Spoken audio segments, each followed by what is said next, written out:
This is Neil Schneider for MTBS-TV at E3 Expo. To my immediate right is Stefan Vandenbrink. I hope I pronounced that properly. Yes, from Manus, makers of the Manus. Excuse me, Manus Machina, makers of Manus. Yeah. Yes. Okay, wonderful. Thank you so much for joining us. So tell us about Manus. Why don't you hold it up here so people can see what it is? So this is the Manus. It's the first consumer VR glove. It will give you hand presence in mobile VR, especially, which is completely new. It hasn't been done before, giving you the opportunity, for example, to hook it up with a Samsung Gear VR of any kind of Android-based Google Cardboard, for example. So these aren't winter gloves to keep you warm. No, these are, they obviously they do some exciting things. So maybe you could tell us a little bit about the features of the gloves. What do they actually do? So the gloves are actually tracking your hand. So they know what your finger position is, what your hand position is, and it's all very accurate data, which will be sent to any kind of device which supports Bluetooth. They're all completely wireless. And, well, I noticed that there's like this box on the back of the palm, and there's all kinds of sensors. Can you elaborate as to what everything does? Sure. In this box, it contains, of course, the power consumption, a LiPo battery, rechargeable battery. It's fast charging. It also contains all of the sensors that are tracking the hand data, the actual complete hand data, the rotation, the yaw, up and down, etc. And each finger has a flex sensor in it, which tracks the accurate position of the finger. One of the biggest challenges I've seen when I've used virtual reality gloves is that every so often a finger ends up going in the wrong direction. And I'm not talking about the wrong finger going up. I'm talking about like you're having your palm out, and once in a while a finger will actually go in reverse of your hand. Do you ever have issues like this with the Manus? No, you have never that issue because the sensors are very accurate and the data from it is very reliable, and you don't have that mix up in data. Now, what about latency? I mean, when it comes to moving the gloves about, is there any latency in detecting what the fingers are doing? Well, anything that comes out of the sensor of the hands, there's almost no latency. It's 12 milliseconds or less. So it's very low latency.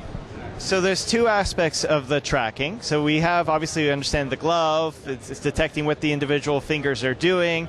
And then there's the positional tracking as to where are your hands in the space. Yeah. So now there's different solutions on the market. Can you elaborate a little bit more as to what you're doing for the positional tracking? Yeah, we want to keep the position track as open as possible because you see all those head monitoring devices coming with camera systems or other kind of devices that help you locate the position of the body or the hands. And in our demo setup, we are using the back end camera of the phone, and we added a wide-angle lens to it, so that it widens the viewing of angle of the hanging view. Field of view for the camera. Yeah, exactly. Sorry.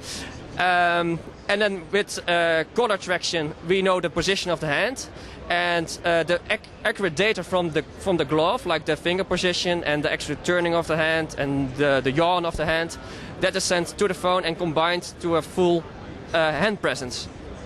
Very good. Now, one of the challenges with input such as this is it's not just about moving your fingers and moving your hands around the space. It's also a matter of having a sense of what you're touching. Are you looking at technologies like haptics?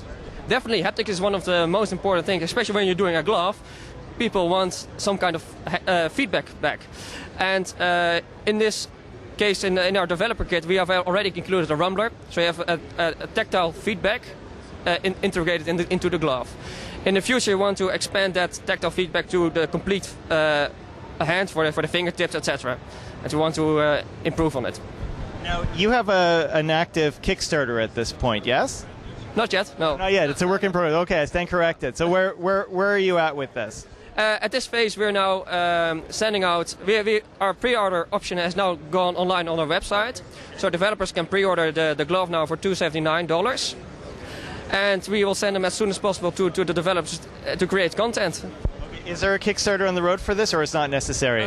When we have it, when we are near the consumer version, we will perhaps do a Kickstarter at that moment. Yeah. Wonderful. Now, can you tell us anything about the software support for this? Yes. So we are now supporting Windows, Linux, Apple will follow soon. We have a complete SDK for Android as well, and we will support Unity and Unreal 2D. Is it open source? Yeah, it's completely open source, under lesser GPL license. Wonderful. And how can people get their hands on this? You mentioned there's an active pre-order. Do you have any? Developers can pre-order the glove.